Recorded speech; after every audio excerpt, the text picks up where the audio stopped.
right, thank you very much for joining us here at Professor Herman Manyora's channel. My name is Simon Irungu, coming in with the big question. Now, a few weeks ago, the Deputy President traveled all the way to the US, later on to the UK. A few weeks later, Right Honorable Mr. Raila Amolo Odinga went to the UK. Now, the question is, who was left to carry on the campaign while they were away? To help me tackle this question, I'm joined by the man himself, Mr. Herman Manyora. Let's start with Kenya Kwanza. How well equipped do you think they are? You know, Kenya Kwanza had Mudavadi and Ruto out of the country, Okay. and a few of the big boys and girls. So we saw a Tangula holding fort. It wasn't quite successful, but they tried. I remember, I think, Kindiki and Rigathi Gachagua, they really tried. But in terms of having a really general, a person who can take over when the captain is out of the country, sometimes it's very difficult for me to see such a person within the Kenya Kwanza. Is this shoe too big for Rigathi Gachagua to fill? Yeah, it is big. It is big. It's because, again, another reason is Ruto is all too powerful. When you are all too powerful, to have people around you with the breathing space is never sometimes easy. So that's part of the reason. But again, remember, from the word go, Ruto refused to work with kingpins. He said he wanted to do this thing alone until recently when he brought in the Musalia Mudavadi, who is lukewarm and Wetangula.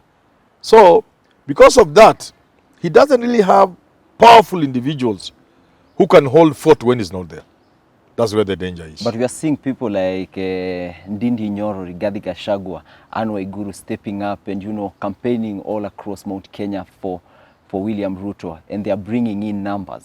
Your question was whether you can have somebody who can fill the void like the way Raila did when Kibaki was injured in 2002. And if you look at Kenya Kwanza, when Ruto was in America and later the UK, you can see small little fellows running all over the place. Of course, they are getting votes. Of course, they are also exciting crowds. But you don't get the feeling that they are quite in control in the manner Ruto himself would be in control, or even near that way in his absence. And I'm explaining this by saying, from the word go, he said he didn't want to work with the tribal kingpins, regional kingpins. He wanted to go it alone. So that is the consequence of that, is that the people who support him are relatively junior and smaller politicians. So to get Ndindi Nyoro to fill the void when Ruto is in the UK is not easy, because that is not his level. He's operating at a lower league.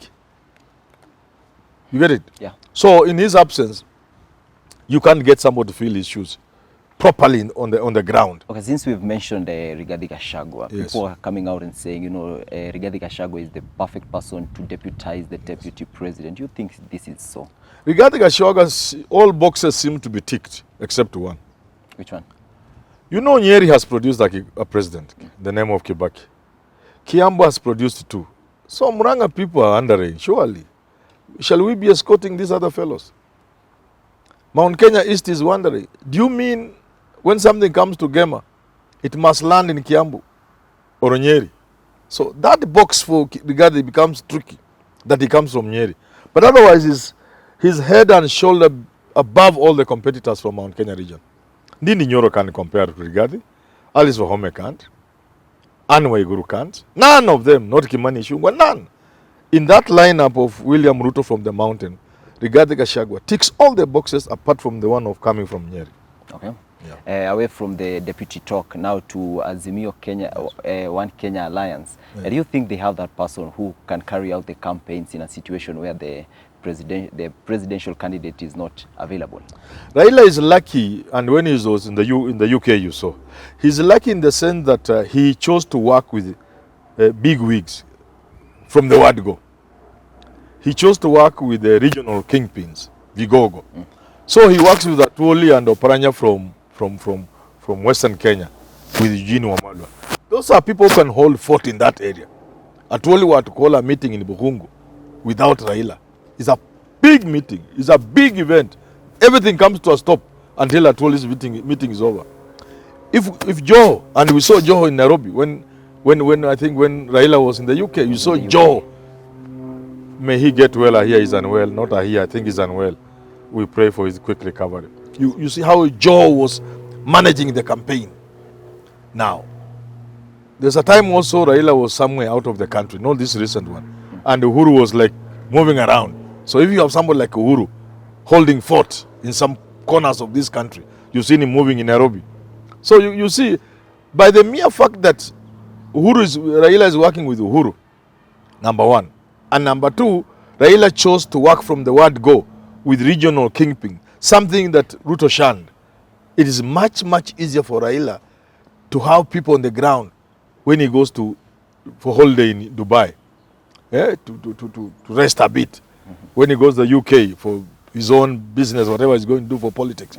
You can see, you feel the ground is still fully occupied than in the case of Ruto. Because Ruto is working with relatively junior politicians. From what you're saying, I'm reading that it's very difficult to carry out campaigns in Kenya without having regional kingpins. It's very difficult, almost impossible. But Ruto has realized. Ruto is having his. He has realized too late. It has realized. That's why he has gone for Mudavadi. He has gone for Wetangula. He has readmitted the people he had dismissed as tribal briefcase parties. He has beckoned to Mwangi wa Iria, Mwangi Unjuri. He has beckoned to this CCK man, what do you call him? Moses Kuria, this loose-tongued man. Yeah. You see, he has invited them. He had dismissed them. Kinakavogo, they are now. He has realized this is Kenya. Ethnic-based politics, regional-based politics. We do our politics through big names. Big families, big names. That will have to change. And it will change. But for now, it hasn't. How soon can it will take a while. Going to change? These things don't change quickly. Maybe to the next general election? Maybe the next general election, because we also have a generational change. After this election, there's a big generational change, and many new things will come. New ways of doing politics, new ways of playing politics. And by 2032, 2037, the factors we consider now may lose importance slowly by slowly. So that at one point in 2040-something, Kenyans will elect a president without regard to their tribe. Okay. Junet Mohammed, a key player in the Azimio. Yes. Do you think maybe he's able to mobilize these people maybe in a situation where their leader is not there? Yeah, Junet, but he's always with them, say out. So if Raila goes out, he can't leave Junet. But Junet can coordinate even from out. He's a good coordinator, a good mobilizer, an intelligent person. Raila trusts him. But also even good people have their own problems. Many people don't seem to like him being close to Raila. But he's very powerful in terms of mobilizing. Okay. Crowd control, pulling the crowd, oiling the campaign, putting politicians together. Junet Mohammed is very good. Okay, and I'm quite interested to know, how did Junet Mohammed land himself where he is? If you listen to his own story, hata yeye alikuwa na shida kupata nomination certificate, akaenda kukamp Karen. So everybody has their own style. Okay. I showed you before this show, I was telling you how I'm not very good at making friends with these big people. Yeah. There are people who are good. Me, for example, I'm poor. There are people who know how to inch closer, and finally they get to the boss. Okay. There are some of us who are very poor. So Junet Mohammed must have wormed his way slowly until he got to the center of power, till he got to Raila. And now, I don't think there's anybody Raila can trust more than Junet, apart from his family. Okay. Yes. During previous elections, we see Raila used to have a hard time, going to campaign in the mountain region. Yes. And right now, he's had his way, Uhuru coming on board, with other few people from the mountain coming on board. It's been easier for him. Yes. Now, let's put Uhuru out of the question. Yes. He's not there for maybe to help in campaigning for the Azimio campaigns. How easy or how difficult is it going to be for Raila? You have put it very well. Throughout his election, political career, and more so from 2007, Raila has excited people in the mountain. He has never had a problem with the people of the mountain. In fact, he has gotten votes from the mountain, except small percentages. The problem for Raila in the mountain has been roadblocks placed in his way. Life made difficult even for those who try to welcome him. Life made even physically difficult for him to penetrate the mountain. You get it? That has been the problem. So once there's nobody erecting roadblocks to stop Raila from going to the mountain, once nobody has a problem with those who support him, you won't face sanctions. You won't have problems.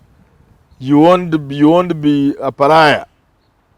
oh, you are sell out, why you bring a Luo here? Once those things are no longer there, Raila does not need anybody. And are these his opponent during previous election? Are they the people who are responsible in blocking him from going to the mountain? Of course. Because Raila is a man you fear.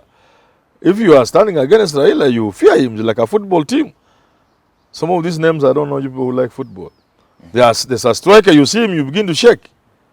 Yeah, everybody fears. Robert Lewandowski. When you hear he's who? Robert Lewandowski. Yeah, I've never heard of that. I'm not a football man. When you hear he's on the bench with injuries, you celebrate. So it's trying to make Raila be on the bench with injuries. That's what they were trying to do. Because Raila is not a man you let loose on your constituents and imagine that you'll come there free, empty-handed. This is the Raila. Last week I think he was in Western. He left a lot of damage in terms of Mudavadi and Wetangula and those other fellows. Raila is not a man you want to live next free with among your people. You need to fence it. So they were ring fencing it, making sure he doesn't have access to the mountain. And still he could have people, even MPs. Imagine Raila getting MPs in the heat of things in 2013. You know, in the heat of those things, you could get an MP there. In the heat of that, when it was so difficult, when you would be stigmatized highly for supporting Raila, he was able to get votes around the mountain. Not 10,000, thousands of votes. So you can imagine now, all those things are not there. He's free to go and woo. I cannot imagine a situation where Raila, on his own, will fail to get 20% of the mountain vote. On his own, without Uhuru support. Are you saying right now in the mountain it's possible for someone to stand with the ODM ticket and scoop up You position? may not win on an ODM ticket. No, it's not very easy. But people have won on ODM. Okay. Yeah, in the mountain, people have won. It is still possible. Somebody can win. A friend of mine stood, was it Kigumo? He got 10,000 votes on ODM. Think about sometimes back, 2013. Yeah, it's possible. I'm trying to compare the situation of William Ruto and Raila Amolo Odinga. Yes. The situation between them are different. We see Ruto going all the way to Western region. Yes. He's received by numbers. I don't know if people are saying that there are people who are paid. We see Raila moving on to the mountain, received by people who are changed. Is this the general election that where votes are going to be cast all across the country fairly? Yeah, I think what we are now witnessing is a Kenya we would all love. Okay. We are seeing a Kenya where Ruto is free to go and campaign in Siaya, where Raila goes to Eldoret, as you saw, and is received by thousands and thousands of people. Okay. Where Ruto is in Kondele, is in Kisumu, and is cheered by huge crowds. That's the Kenya we want. And this election is trying to show us that this Kenya is possible. Okay. Yeah, and we love it. Okay, with those remarks, I think we are going to wrap up the conversation at that. Till you have this conversation again, my name is Simon Irungu.